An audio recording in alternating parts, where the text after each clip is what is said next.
Estamos a menos de 3 meses das eleições deste ano.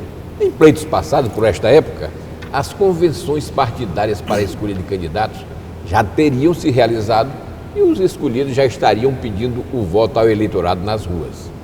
Mas neste ano, as eleições têm novas regras e um novo calendário.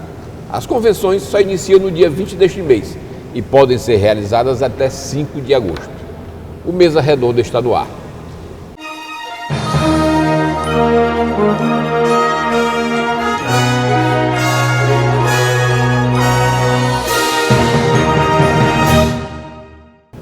A campanha eleitoral ficou mais curta. Agora, são só 45 dias para pedir um voto ao eleitor. Para a Justiça Eleitoral, no entanto, o trabalho iniciou desde janeiro deste ano, quando as pesquisas eleitorais destinadas à publicação passaram a ser registradas e fiscalizadas. Para conversar conosco sobre esse tema, temos aqui Daniel Leite, juiz membro da Corte Eleitoral, o TRE, Carlos Sérgio Barros, advogado especialista em direito eleitoral, e Anderson Rocha, consultor legislativo em direito constitucional da Assembleia Legislativa do Maranhão. Daniel, como é que o TRE do Maranhão está se preparando para as eleições municipais deste ano? Bem, bom dia a todos. Muito obrigado, Luiz Pedro, pelo convite. Uma honra estar aqui com o Dr. Anderson, o Dr. Carlos Sérgio. A Justiça Eleitoral, que agora é liderada pelo desembargador Lorival Cerejo, seu presidente, o desembargador Raimundo Barros, corregedor-geral, vem se preparando assiduamente, como você disse no início do programa, né? Nós estamos com um calendário acelerado, porque a lei nova, a lei 13.165, ela trouxe inovações importantes e talvez a que seja mais destacada seja esse encurtamento, essa redução do prazo das eleições. E nós começamos a fazer o dever de casa chamando os partidos e coligações para uma discussão, para apresentação dessas novidades, no sentido de melhor prepará-los para ter uma menor incidência de irregularidades, de ilícitos nessa área. Então, nós temos feito esse trabalho, a Justiça Eleitoral está, de fato, muito empenhada em melhor esclarecer, e eu gostaria aqui de apresentar até ao eleitor, ao cidadão e ao filiado, algumas novidades dessa lei nova, né? Além desse encurtamento, Luiz Pedro, uma coisa importante que a gente diga, e esse encurtamento é como você disse, talvez o exemplo maior seja o prazo das convenções, quer dizer, você tinha lá de dia 10 ao dia 30 de junho para ser feito isso, e agora começa no dia 20 e vai até o dia 5 de agosto. O momento do pedido de registro, o termo final, que antes era 5 de julho, agora é 15 de agosto, e a propaganda eleitoral que começava no dia 6 de julho, agora começa no dia 16 de agosto. Então tudo ficou muito concentrado, muito curto. Mas por que encurtar alguma coisa que já era naturalmente curta? E aí a lei nova também, na exposição de motivos, traz a resposta, para permitir o barateamento das eleições, né? Que talvez seja a segunda faceta. O barateamento que agora vem com as limitações legais a cada candidatura. Nós temos limites globais para cada candidatura, que via de regra são 70% do maior valor declarado da Justiça Eleitoral nas eleições anteriores, no caso das eleições municipais de 2012. Então nós, na Justiça Eleitoral, diante dessas novas facetas, temos procurado, de fato, conversar muito com o nosso público-alvo, com os partidos, coligações e também com o eleitor, aumentando os canais também de diálogo direto com a sociedade, ouvidoria, Ministério Público atuante, e estamos muito convictos de que teremos eleições muito tranquilas, vamos dizer assim, né? Muito bem. Esse encurtamento, na verdade, ele traz alguns problemas que não estão previstos na lei, né? Eu vou aqui citar o exemplo de pessoas que agora já estão tendo que se afastar, mas que estão com a impossibilidade, na verdade, porque antigamente você chegava já realizadas as convenções, nos 3 meses anteriores ao pleito, você tinha já o registro da candidatura, né? Hoje as pessoas estão querendo se afastar para ser candidatos, mas não podem ou estão encontrando dificuldades. Como é que isso aí está se refletindo? Na verdade, é porque houve uma mudança na lei eleitoral, que é uma lei ordinária, e não houve mudança na lei das inelegibilidades, que trata necessidade de desincompatibilização daqueles ocupantes de algum cargo público. Então, na verdade, a maioria dos servidores tem que se afastar 3 meses antes do pleito, quando, na verdade, as convenções só serão do dia 20 ao dia 5, somente a partir daí é que ele estará escolhido em convenção para poder se candidatar. Mas é uma situação que se a legislação exige que haja desincompatibilização, cabe ao servidor se desincompatibilizar, informando que deverá ser candidato e, quando sair o registro da sua candidatura, comunicar ao órgão que, de fato, ele está registrado como candidato. É claro que essa situação pode dar margem a alguém que se afastou e que, se é servidor estável, continua recebendo a sua remuneração, e se porventura lá ocorrer algum problema e ele não for candidato, não sair candidato e ficar esse período todo recebendo sem trabalhar. Eu penso que é uma situação que pode ocorrer e que deverá ser, no âmbito da administração, instaurado um procedimento para saber se o servidor agiu de boa fé, ou se foi um caso mesmo fortuito, algo inesperado, ou se houve, na verdade, a tentativa de obter uma vantagem indevida. Mas isso eu acredito que os próprios órgãos públicos tenham meios, modos de constituir comissões para averiguar isso. Inclusive, Luiz, na última sessão do TSE nesse semestre, o TSE respondeu exatamente o que disse o Dr. Carlos Sérgio a uma consulta de um determinado legitimado sobre o assunto.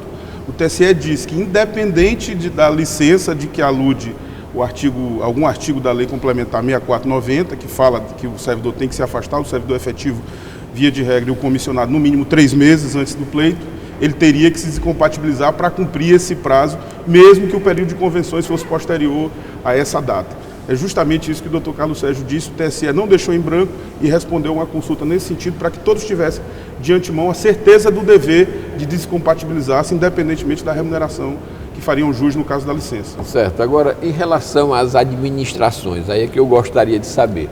Porque, na verdade, eu acho até, Dr. Carlos Sérgio, difícil de algum candidato ou pré-candidato, no caso aqui, ele está querendo obter alguma vantagem devida, porque pouca gente, na verdade, estava atento a essa nuance da lei, né? Mas vejamos o seguinte, as administrações têm que, vamos dizer assim, homologar esse afastamento, né? Até porque não há nenhum respaldo, vamos dizer assim, para que a pessoa faça o seu afastamento dizendo que vai ser candidato. Isso não pode ensejar que administrações impeçam ou criem obstáculos e tal para os candidatos, ou os pré-candidatos no caso aí, no sentido do seu afastamento, e que possam inclusive inviabilizar algum tipo de candidatura? Mas eu penso que o servidor, ele dá entrada no pedido de afastamento e cabe à administração deferir uma simples afirmativa de que ele será candidato. Então, não cabe exercer nenhuma discricionariedade na avaliação desse pedido. Eu ouvi dizer, inclusive, que tem prefeitura aqui do interior que disse que só daria a partir do registro, de agosto. Vou falar uma prefeitura de uma cidade importante. Bom, mas eu penso que o servidor deve dar entrada no pedido e não comparecer mais ao trabalho. O importante, mais do que a separação formal, é o afastamento de fato da função. Portanto, essa observação é que eu queria fazer. O afastamento de fato é que é o importante para a legislação. E o servidor público, como disse o Dr. Carlos Sérgio, tem direito àquela licença. Então ele deve fazer o requerimento de afastamento e logo em seguida se afastar da função, independentemente de haver decisão da administração pública, porque eventualmente, se houver uma impugnação a essa circunstância, ele provará que se afastou de fato, que fez valer o uso da regra que a lei lhe favorece. Certo. E, na verdade, o que deve ocorrer em breve, talvez seja uma harmonia entre essas normas. Esse conflito aparente de normas.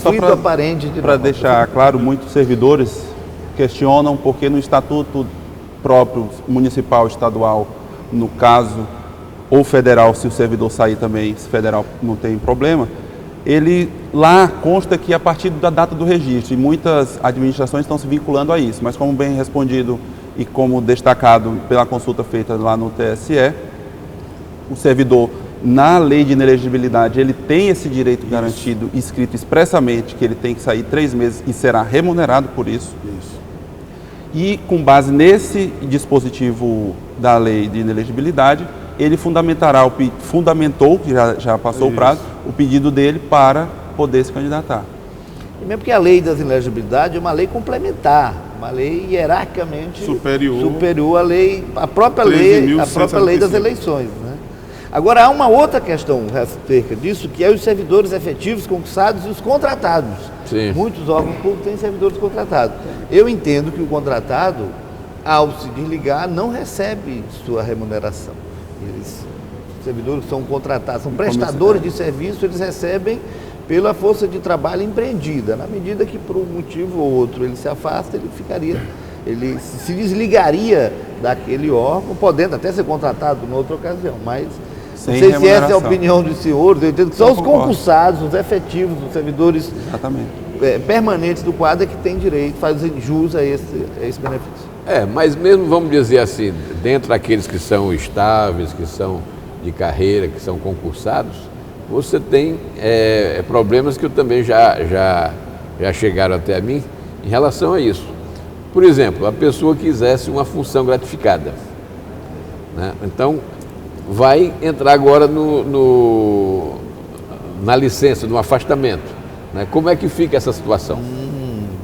Ele ficaria recebendo só os seus vencimentos principais. Exato. Ou as gratificações e tal? Eu entendo que não receberia. Ele tem que pedir afastamento. Se for comissionar, ele exerce o cargo efetivo e a chefia do órgão. Isso, exatamente. Ele vai pedir o afastamento do cargo comissionado e ele vai ser exonerado do cargo comissionado e afastamento do cargo efetivo. Porventura, quando acabar as eleições e ele quiser retornar, ou após o mandato, se for eleito, ele voltar, ele poderá ser nomeado novamente para aquele cargo comissionado ou função gratificada que exerce. Exatamente. Então esse é que acha que é o entendimento em relação a isso. É expresso para o servidor que exerce o cargo efetivo. Ele pode exercer o cargo efetivo e exercer concomitantemente o cargo em comissão. Em comissão, sim. E aplicando a ele e a quem não tem cargo efetivo também é possível. Por exemplo, os comissionados se afastando para são exonerados, né? Eles são exonerados e não recebem mais nada. Exatamente. Tá bom. Bom, o Mesa Redonda vai para um rápido intervalo e volta já.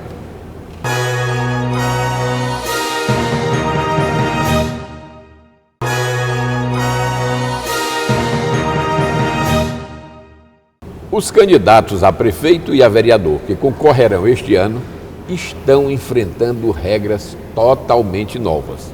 Se a campanha ficou mais curta, agora, por outro lado, foi institucionalizada a pré-campanha, que faz com que condutas que anteriormente eram vedadas, neste novo momento, estejam sendo permitidas. No programa, contamos com a presença dos seguintes debatedores: Daniel Leite, juiz, membro da Corte Eleitoral, Tribunal Regional Eleitoral; Carlos Sérgio Barros, advogado especialista em Direito Eleitoral; e Anderson Rocha, consultor legislativo em Direito Constitucional da Assembleia Legislativa do Maranhão. Doutor Carlos Sérgio, os advogados da área eleitoral já estão sendo demandados em relação a essas eleições? Sem dúvida nenhuma, né? A pré-campanha aí bem intensa mesmo, muitos questionamentos constantes. Inclusive as normas do que é ou não propaganda antecipada, isso gerou dúvidas enormes, há um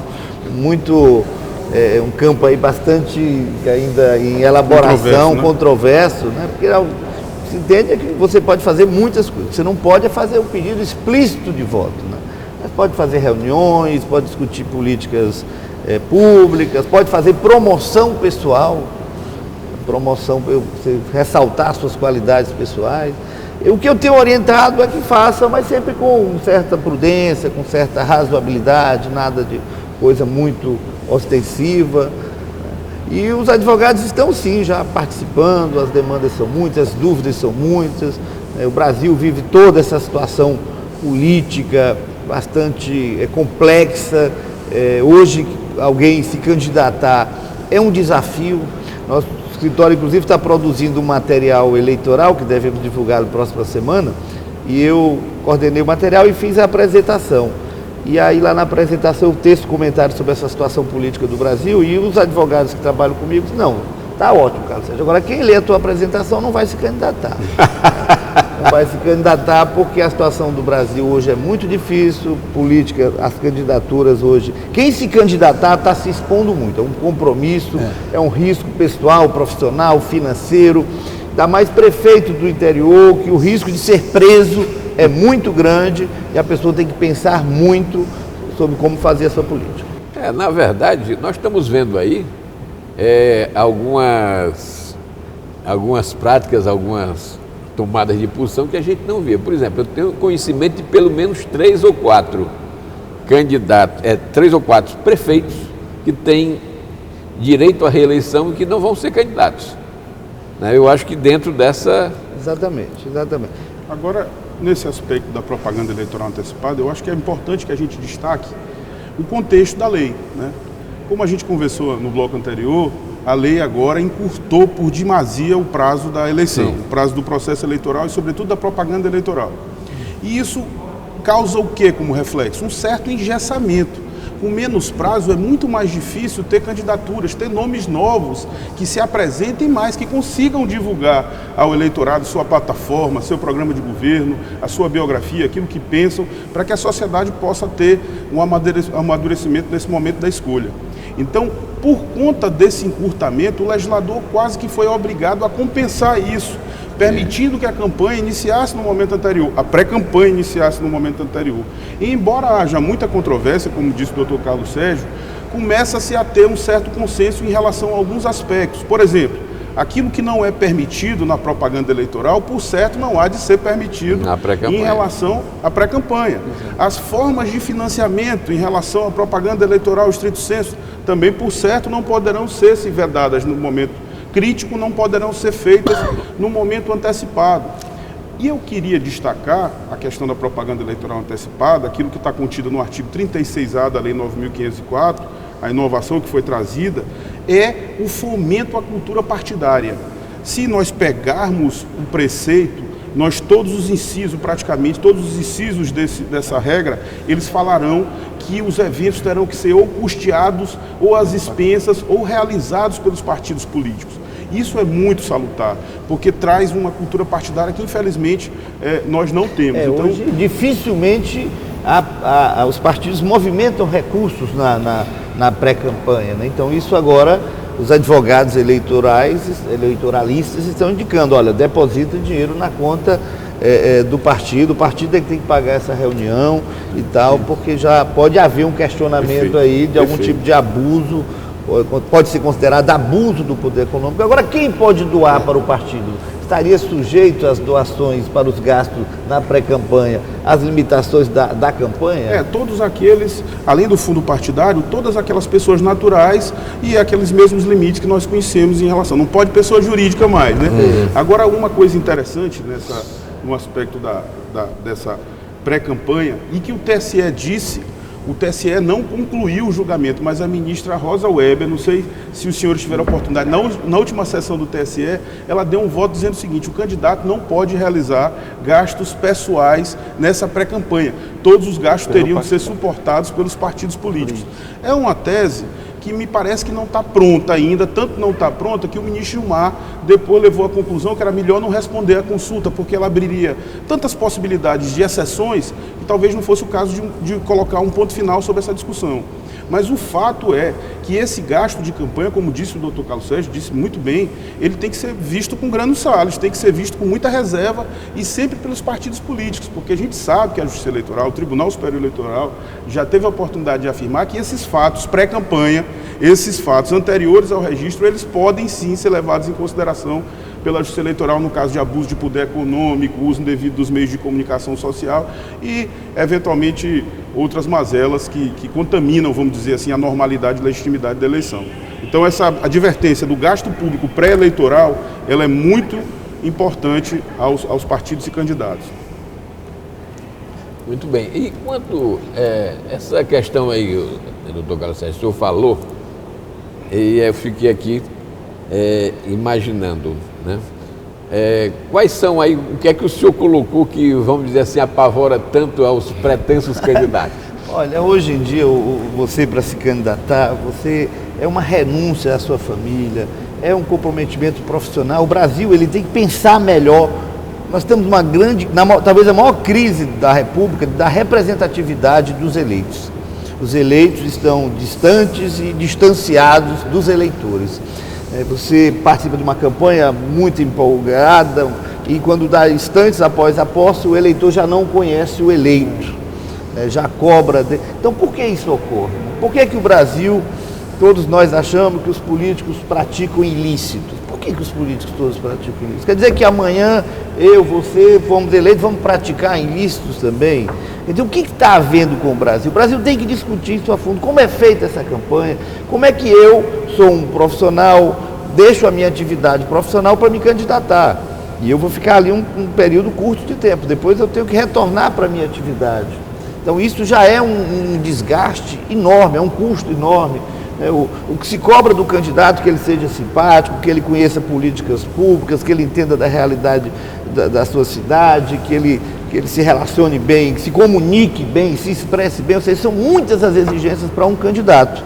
E, na verdade, e após eleito, no caso principalmente aqui do Maranhão, de pequenas prefeituras do interior, ele vai se deparar com uma realidade administrativa muito complexa, com quase nenhum quadro efetivo de qualidade nas prefeituras. Então, fatalmente, ele cometerá inúmeros equívocos, inúmeros erros. E nós temos que ter muito cuidado também, porque na prática o que está vendo é que essas pessoas estão se candidatando e a partir do dia seguinte já são tidas como malfeitores, como corruptos. Então, e riscos hoje, não tem um gestor público do interior do Maranhão que não tenha risco de ser preso. Isso eu digo aqui na televisão, muito sinceramente. Mas todos os prefeitos, eles têm esse medo hoje, porque os órgãos de fiscalização estão muito intensos, a exposição é geral e ela é benéfica. Eu acho que a transparência é muito importante para a melhoria da qualidade dos nossos gestores. Agora, até onde o direito penal é um elemento importante nesse processo, porque o que nós estamos vendo é os gestores. Eu advogo para ex-prefeitos que respondem a 70 processos, 80 ações, 20, 30 penais. E não é um, são dezenas de gestores que nessa situação. Então, eles foram prefeitos um período e ex-prefeitos a vida toda. Então, esse questionamento que a gente faz, que é uma carga muito pesada, que a pessoa tem que ter muito cuidado, são muitos os riscos, porque a exigência da sociedade está muito grande, a exposição é muito grande, os meios de comunicação, as mídias, as redes sociais, às vezes destrói reputações em questão de segundo. Então, tudo isso está sujeito o gestor, né? E, portanto, eu acho que essa discussão toda nós devemos travar no Brasil. Se nós queremos realmente mudar o Brasil, nós temos que estar apoiando todas essas operações policiais, o Ministério Público, os órgãos de controle, mas nós devemos também ver a situação do candidato, a situação do político, como é que ele entra nesse processo, como é que ele deve se comportar, que garantias ele tem, porque nós, como o cidadão comum, a probabilidade dele errar é infinitamente menor do que a de um gestor público. Um prefeito aqui do interior do Maranhão, ele pratica milhares de atos administrativos constantemente. E a probabilidade dele errar é infinitamente maior do que o cidadão comum. Mas o cidadão comum não hesita em sempre em taxá-lo, em chamá-lo de corrupto, em cobrá-lo dele, coisas que nós temos que ver.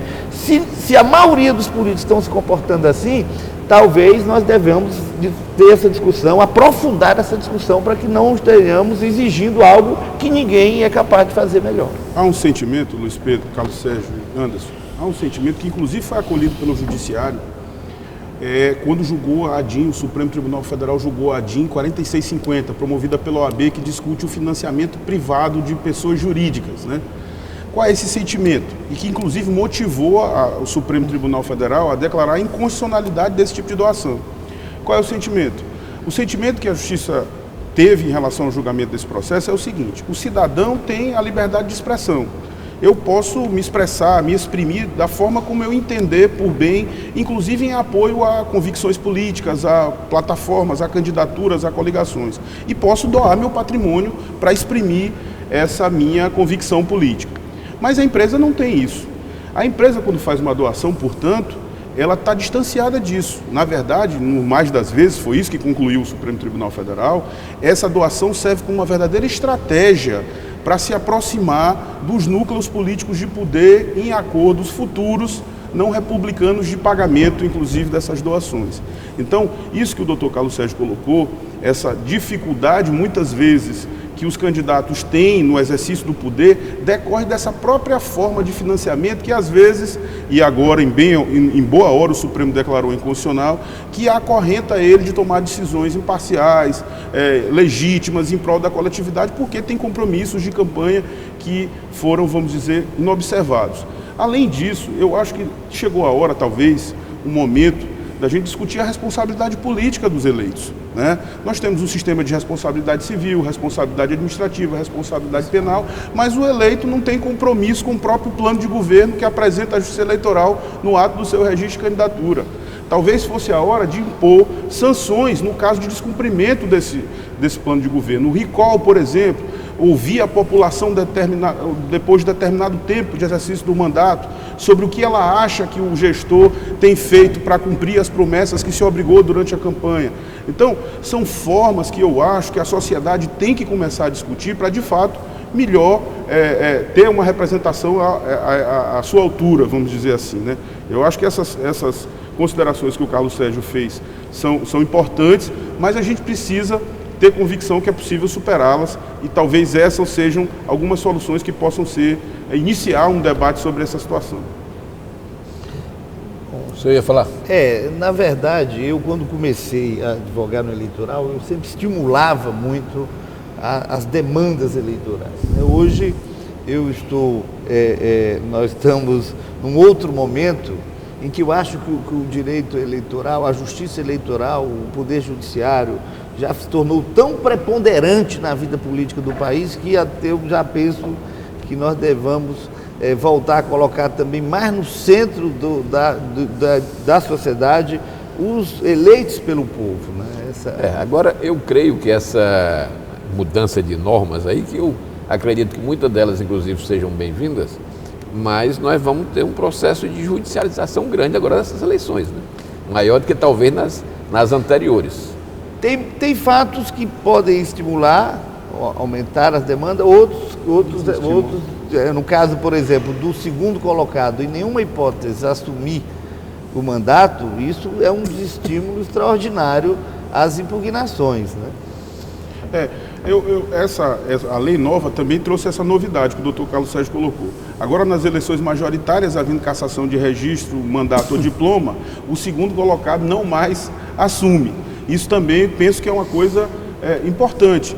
Preserva a maioria, o princípio da maioria, já que a eleição majoritária, e a soberania popular, devolvendo seu eleitor o destino daquela cidade. Eu acho que isso é muito importante. Mas em relação à intervenção da Justiça Eleitoral, eu acho que o grande norte, eu acho que a Justiça Eleitoral não pode ser protagonista de fato. Protagonista de eleição tem que ser candidato e eleitor, sobretudo o eleitor.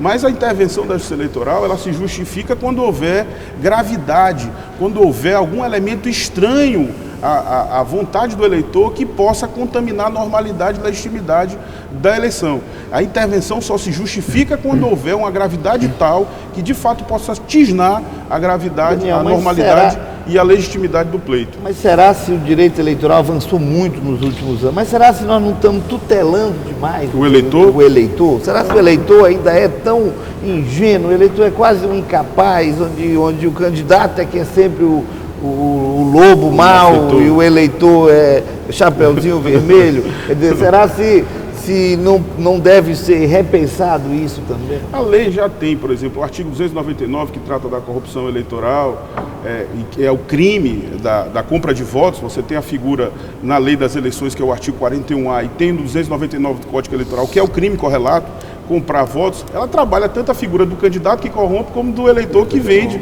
o voto. Claro que isso sozinho não resolve o grave problema. Solicita também, né? Hein? Que vende ou solicita. Pois o que vende, solicita e insta o candidato a, enfim, comprar o seu voto.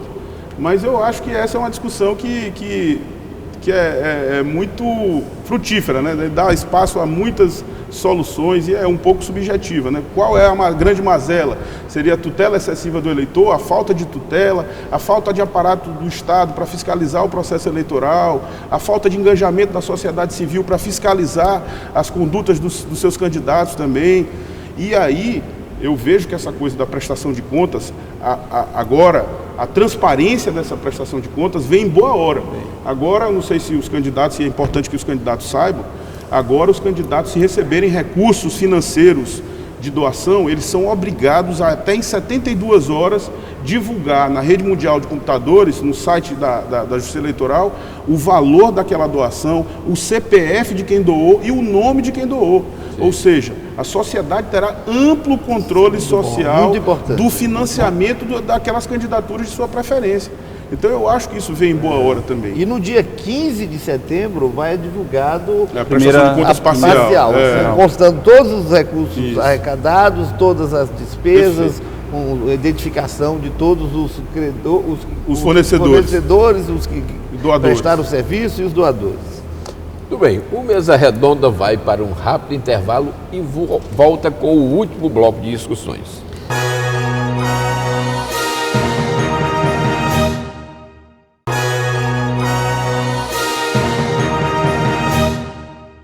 Estamos de volta com o programa Mesa Redonda, que hoje discute o calendário eleitoral de 2016, que já está em andamento. No programa contamos com a presença dos seguintes debatedores: Daniel Leite, juiz membro da Corte Eleitoral, Tribunal Regional Eleitoral; Carlos Sérgio Barros, advogado especialista em Direito Eleitoral; e Anderson Rocha, consultor legislativo em Direito Constitucional da Assembleia Legislativa do Maranhão. Anderson, a propaganda eleitoral gratuita começa em 26 de agosto e vai até 30 de setembro. O tempo aí também ficou mais curto, mas houve mudanças também no processo dessa propaganda. Quais são as principais mudanças que houve? Gostaria de destacar que essa do dia 26 é na TV e na rádio, né? Sim. A partir do dia 26 começam essas inserções em bloco, e na internet, a partir do dia 16 já pode e fazer publicações e panfletos também. Na rádio e na TV, eles foram distribuídos em blocos de 10 minutos, 2 vezes por dia, de segunda a sábado, para os candidatos a prefeito nas cidades que tenham as emissoras de rádio e de televisão. Na TV, foi distribuído também de 13 horas 10 minutos, então 13 horas a 13h10, e das 20 horas e 30 minutos até 20 horas e 40 minutos. Para os prefeitos e também para os vereadores, tem as inserções diárias de 70 minutos, que são divididas em 30 e 60 segundos de sessões das 5 horas do dia até as 24 horas, todos os dias da semana, inclusive no domingo. E aí 60% desse tempo vai ser distribuído para os candidatos a prefeito, e o restante, os 40% restante, vai ser para os candidatos a vereador. Nessa campanha eleitoral é importante destacar a importância do eleitor na fiscalização, principalmente porque é um curto espaço de tempo nessa campanha de 16 de agosto até a data das eleições. O TSE não mediu esforços para fazer inovações, e nesse ano ele tem 11 aplicativos disponíveis para o eleitor em várias áreas. Tem a da agenda eletrônica, que é todas as datas com calendário disponível o eleitor acessar a qualquer momento, o candidato também, inclusive. Tem a consulta processual também no aplicativo. E tem uma das que eu achei interessante, que já havia nas eleições passadas no Espírito Santo, do Pardal, o aplicativo Pardal, que é o eleitor que detectar uma infração à norma, por exemplo, a mais conhecida de outdoor, vê um outdoor de candidato, tira a foto e automaticamente, pela localização georreferencial daquela foto, o candidato envia para a Justiça Eleitoral e a Justiça Eleitoral toma as medidas cabíveis. São instrumentos importantes para um bom desempenho da campanha eleitoral, e assim o eleitor exerce essa função. Pois é, e além da televisão, né, que sempre foi e vai continuar ainda sendo o principal meio de divulgação de propaganda eleitoral, mas as redes sociais, a internet, isso vai aí talvez ter uma dimensão, um outro aspecto, né? O candidato, a propaganda na internet, ela tem que ser gratuita. O candidato não pode pagar ninguém para ficar alimentando a sua propaganda nas redes sociais, mas talvez possa montar uma estrutura para poder acompanhar as acusações contra ele e ver meio jurídico também de rebater isso, né, Daniel? Eu acho que, assim, complementando um pouquinho o que o Anderson colocou, eu veria ainda duas circunstâncias interessantes para a gente discutir aqui sobre propaganda eleitoral rádio e TV, né? Eu acho que uma delas é destacar aquela situação que nas eleições majoritárias apenas só se conta o prazo, o tempo das 6 maiores agremiações que compõem a coligação que está em disputa. Ainda que, eventualmente, uma candidatura a prefeito seja composta, a coligação dela, por 14 agremiações, 14 partidos políticos, não haverá um somatório de todos esses 14 partidos políticos para definição do tempo daquela coligação. Só os 6 maiores partidos políticos que contarão nesse sentido. Outra questão que me parece importante, eu acho que é bom a gente destacar, são as alterações individuais da própria propaganda eleitoral. Em bens públicos e bens de uso comum, por exemplo, que para a Justiça Eleitoral tem um conceito um pouco diferente. São os bens privados que também têm acesso público, acesso coletivo, bares, restaurantes, cinemas. Aconteceu, não pode mais absolutamente nada, nem boneco e cavalete, que antigamente podia, não pode mais. O que pode em bem público, ao final?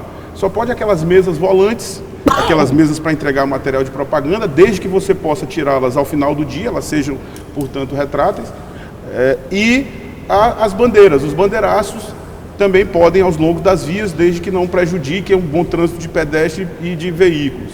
O que pode em relação à propaganda de bens privados? Ela também é gratuita, como a da internet, mas antigamente podia aquelas pinturas, faixas, adesivos, até 4 metros quadrados por muro. Sim. Agora, apenas meio metro em papel e adesivo. Não tem mais tinta na campanha. É papel e adesivo. Você em veículos, em carros. Eu que ainda fiz campanha com spray ainda no passado. Pichação está fora. Carros, por exemplo, você só pode adesivar o para-brisa traseiro e as laterais, um adesivo por lateral de 50 por 40. Agora... Acabou a história do envelopamento. Acabou, por exemplo, o envelopamento. Num comício, Daniel, num comício, eu não posso num comício ter nenhum tipo de propaganda maior do que meio metro quadrado? É uma discussão. Eu posso fazer aquelas bandeirinhas, aquele conjunto de bandeiras com a propaganda do candidato? Eu vi, inclusive, uma consulta no TSE, não sei se houve resposta, sobre o tamanho das bandeiras. Seguiria essa coisa do meio metro quadrado? Penso que não, é uma tutela excessiva da legislação na liberdade de manifestação dos eleitores em prol de uma determinada candidatura. Porque no comício você vai e você já tem uma certa interesse de ver aquela propaganda daquele candidato, né? Diferente de o que se busca talvez é regular aquela propaganda geral mas se eu já digo que em tal ambiente eu farei a minha propaganda... O comitê também estão querendo reduzir, nessa discussão para não chegar botar vários de 50 por 40 ou nem meio metro para formar tipo um outdoor.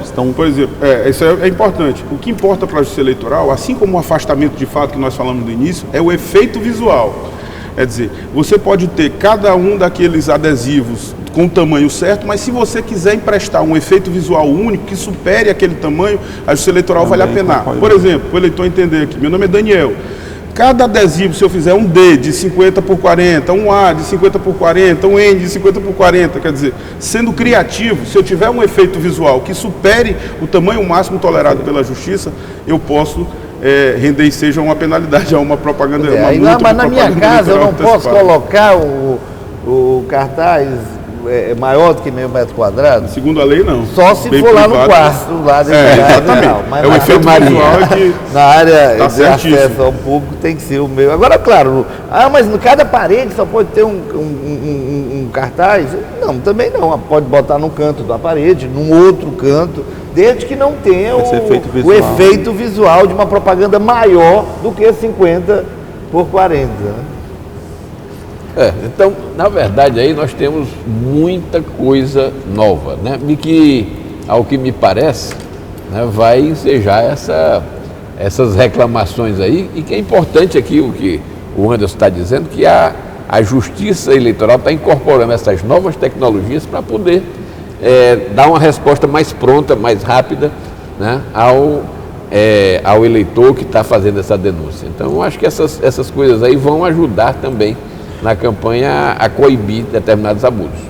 Sem dúvida nenhuma, né? Agora, claro, quanto mais lei, quanto mais norma, quanto mais regramento, mais participação do Poder Judiciário. E aí isso é uma questão que o Brasil também ainda vai discutir mais ainda no futuro, né? O Ministério Público, inclusive, ele na campanha, ele chama os candidatos para fazer um TAC. Eu entendo que não é possível TAC eleitoral, tem a lei eleitoral. O termo de ajuste de então conduta. Não pode haver um ajuste de conduta diferente das normas eleitorais. Mas agora mesmo já tem promotor já chamando o pré-candidato para assinar compromisso e todo mundo no interior hoje tem medo do promotor, né? O candidato tem medo, o promotor é alguém que diz, é a verdade, tal. Então, eu me preocupo muito com isso. Nós, advogados eleitorais, orientamos, né? Nós temos que, o advogado tem que estar mais forte, né? E eu sinto que a advocacia no Brasil, ela está fragilizada com esse excesso do Estado demais. Nós temos esse Estado policial, esse Estado judicial, ele está tomando conta da política. Isso, né? Sabemos que os políticos deram margem para que isso acontecesse, mas nós devemos ver realmente o que é importante, que o poder do povo. O povo é o soberano, que escolhe os seus representantes. Nós não podemos tirar isso do cidadão, essa capacidade de escolher quem vai gerir os destinos da sua cidade. Na verdade, Luiz, se você pensar direitinho, você vai verificar que dois valores praticamente ficam muito tensionados quando se trata de legislação eleitoral. Um é o da liberdade de manifestação do pensamento, liberdade de expressão e do próprio direito à informação da sociedade. Estão ali. E uma outra camada de valores, um outro bloco de valores é igualdade de oportunidades. Então você às vezes restringe um pouco a liberdade para permitir um pouco mais de igualdade de chance entre os candidatos. Você diminui, por exemplo, estabelece limites para que a riqueza pessoal ou a capacidade de arrecadação de determinado candidato não seja um fator discriminatório absoluto. Você estabelece um encurtamento para que tenha menos tempo e, portanto, as pessoas não precisem gastar mais. Quer dizer, são valores que ficam sempre ali digladiando, vamos dizer assim, mas a gente sabe que, ao fim e ao cabo, sempre a justiça há de prevalecer um deles e o próprio legislador também aquilata isso quando edita uma legislação. Então eu acho que é importante a gente ter em mira isso. Todas as vezes que se restringe um pouco mais a liberdade, não se faz isso à toa. Se faz isso em homenagem à igualdade de chances entre os candidatos. Quando isso fica excessivo... Porque a nossa sociedade não é igual, é uma sociedade heterogênea. Exatamente, é então uma busca de igualdade material. Essa tentativa de diminuir a desigualdade, isso é muito importante. Então talvez seja o grande fio da meada, o grande nó górdio, seja, vamos dizer, compatibilizar esses valores todas as vezes que houver um para tornar essa campanha mais isonômica. Até falaste inicialmente do teto para gasto de campanha, né? De regra geral 70%, mas normalmente no mínimo o que o candidato pode gastar sem prefeito e 10 mil vereador. Já chegaram para mim perguntando, gente, eu posso gastar 10 mil? É só 10 mil. Dia 20. O máximo. Aí vai haver atualização. Né? Agora, haverá aumento desses 10 mil? Como é que é isso aí? Não, né? Sem 10 mil, não. O Não. que haverá atualização, a pergunta que o Carlos Sérgio fez é sobre a atualização. Sim. Porque como por exemplo, eu gastei, o maior valor declarado à Justiça na campanha de São Luís, por exemplo, em 2012 foi R$1 milhão. Sim. O que vai se fazer? Vai se pegar 70% desse valor, se for a regra geral, e vai se estabelecer como teto para essa eleição, 700 mil. Mas não é 700 mil, você vai pegar esse valor que foi declarado na Justiça Eleitoral no mês X, no mês de julho de 2012, e vai atualizar esse valor até junho de 2016. E nessa conta que você vai fazer a regra de 3. Então o valor vai aumentar um pouco. Não, o 100 não vai haver atualização, mas os outros haverão atualização. Isso, na verdade, só se aplica a cidades maiores, né? Com cidades com um número maior de eleitores. Os 70%? Sim. Não, a partir de 10 mil eleitores, ela vale como regra geral. Se esse município tiver um gasto acima disso, ele vai ter ou 100 Entendeu? ou 110. Nunca será menos de 100 mil para prefeito, 10 mil para vereador. O Mas piso pode do ser teto mais, será 10 mil para vereador e 100 mil dependendo para prefeito. da proporção de 70% do Tem, maior gasto teve declarado. cidade que vereador gastou mais que candidato a... Essa questão da prestação de conta é que eu acho que isso pode ser alvo de muitas demandas, porque sabendo do valor maior, porque antes você expressava um valor bastante quisesse. elevado e tal, então ninguém se atentava para acompanhar tanto isso. Como há um limite de máximo de gasto, vendo a campanha do candidato, você vai deduzir, imaginar, e aquilo pode resultar Exatamente. em muitas ações na Ninguém justiça. vai Já dá tolerar, para visualizar na como primeira... disse o Carlos Sérgio, ninguém vai Prestação tolerar de contas. numa cidade que tem o limite de 100 mil reais que perder a eleição para um candidato que faça uma eleição que custou 5 milhões de reais. Isso aí é evidente, né? Eu acho que talvez seja esse o grande mote da nova legislação. Permitir esse controle social, esse controle das próprias candidaturas, essa fiscalização mútua e ajudando, evidentemente, a justiça eleitoral quando houver o chamamento dela para resolver esses conflitos. É claro que aí, voltando àquele assunto espinhoso que eu falei ainda há pouco, sobre os riscos de se candidatar, os riscos de assumir um governo, esses riscos, eu entendo que eles já existem na campanha agora. Sim. Porque o que se está vendo aí com essas operações Lava Jato é que relacionadas a doações, a recursos para a campanha. Então, o candidato que fizer uma campanha cujo recurso não transitar pela conta corrente da campanha, esse recurso que ele pode ter, dependendo do ânimo do Ministério Público, do Judiciário, ser tido como um dinheiro de corrupção ou dinheiro de origem ilícita, né? Então, os riscos são muito para quem quer se candidatar, e o Brasil, nós temos que ter normas para fazer com que as pessoas de bem se candidatem. Temos que ter normas para diminuir a desigualdade entre os candidatos e estimulando que pessoas decentes, honestas, idealistas, corretas, competentes possam entrar no processo eleitoral. E o que eu estou vendo é que com essa judicialização completa, esses questionamentos vários, esses riscos múltiplos para quem se candidata e para quem é eleito, estão talvez tirando da política pessoas muito boas.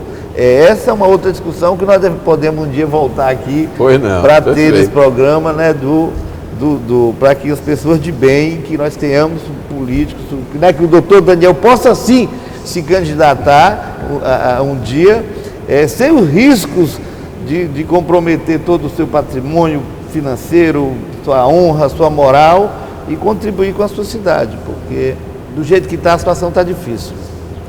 Muito bem, nós estamos aqui já chegando ao final de nosso programa e eu queria que aí cada um, começar aí pelo doutor Daniel, fizesse as suas considerações finais para que a gente possa encerrar.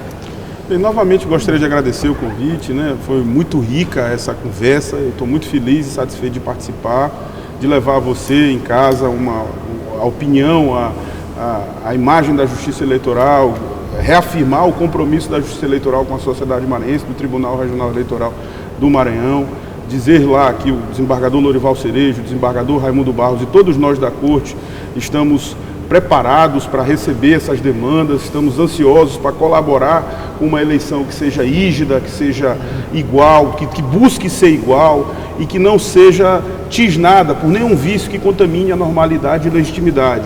Reafirmar que a Justiça Eleitoral tem buscado melhorar os canais de ligação com a sociedade, né? Nós temos uma ouvidoria muito efetiva, temos um Ministério Público muito sólido e forte no sentido de representar a Corte eventuais ilícitos, mas temos, sobretudo, um desejo de que toda a sociedade faça desse processo eleitoral o mais limpo, o mais transparente e o mais exitoso possível, sabendo você, eleitor, que a manifestação que fizer na urna, ela será depositada e será contabilizada em prol do seu candidato de sua preferência. Não se contamine por fatores externos, procure fazer a melhor escolha. Essa que é a importância do voto. Essa eu acho que talvez seja a mensagem que a gente tem que passar para o eleitorado maranhense. Muito obrigado. Doutor Carlos Sérgio. Olha, o Brasil vive hoje uma gravíssima crise política, uma crise econômica, uma crise de representatividade dos eleitos, um distanciamento do povo do seu governante. E isso não é bom, nós não podemos criminalizar a política. Nós temos que discutir, aproveitar essa campanha eleitoral com essas regras tendentes a diminuir o preço das campanhas, para discutir a fundo também essa situação toda do nosso país. Nós temos que ter melhores pessoas na política e ter normas que possibilitem que essas pessoas possam disputar em condições minimamente igualitárias. Portanto, a legislação eleitoral, o direito eleitoral, a intenção primeira é possibilitar, como muito bem disse o Daniel agora, que o processo ocorra com lisura e que que os eleitos tenham legitimidade, porque é isso que nós estamos precisando, que os eleitos tenham legitimidade, mas que a população acompanhe melhor para saber como é que se dá todo esse processo, todas as dificuldades de uma campanha e depois dele eleito. Não podemos eleger mais pessoas e no dia seguinte achar que ele é um estranho para nós. Né? Quem é? Por que isso? Eu comecei a advogar no Maranhão caçando prefeito. Caçava prefeito, e aí pelas câmaras municipais. E os vices assumiam em seguida. Poucas vezes os vices foram melhores do que os prefeitos caçados. E os outros que se sucederam também tiveram muitos problemas. Então, a política é uma atividade muito difícil, muito complexa. Nós devemos exigir muito do nosso político, mas nós devemos ter mais cuidado, mais atenção para não cometermos injustiças também com eles, porque hoje se candidatar é um ato de coragem. Mas espero que tenha muitos corajosos do bem, honesto, decente, para poder o povo escolher e botar no comando dessas cidades brasileiras que tanto precisa.